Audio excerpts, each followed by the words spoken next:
Y es que desafortunadamente, como usted bien lo sabe, este tipo de situaciones pues se presentan con mucha regularidad. La gente pues acepta hacer estos trabajos por la gran necesidad que se tiene. Enrique Muñiz nos cuenta esta historia.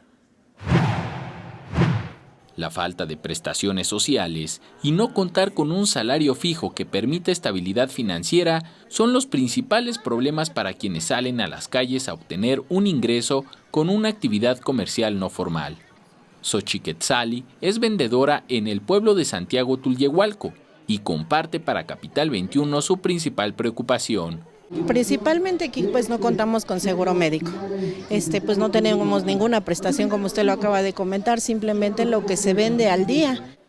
Trabajar 12 horas diarias sin la garantía de tener las ventas suficientes para recuperar el gasto diario es causa de estrés, ya que vender en una plaza pública con los factores del clima o exponerse a enfermedades puede desestabilizar la economía familiar. Del mismo capital que tenemos, pues tenemos que solventar para sacar ese gasto de lo que son enfermedades o de algún problema que tengamos, entonces mismo lo tenemos que solventar de esto mismo.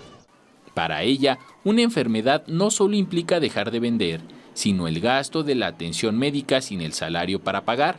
Una compañera de aquí que vende también, pues su esposo, el señor estaba cosechando la calabaza y pues sí se enfermó de lo que son las vías urinarias, bueno, de alguna parte de ahí, y pues sí tuvo que, lo que tenía, invertirlo o pagar al médico para que pudieran atender al esposo. Ante la desigualdad laboral que existe en el país, quienes tienen que generar ingresos por cuenta propia y con sus diversas habilidades piden que se les facilite el acceso a la salud pública. Con imágenes de Javier Cordero, Enrique Muñiz, 21 Noticias.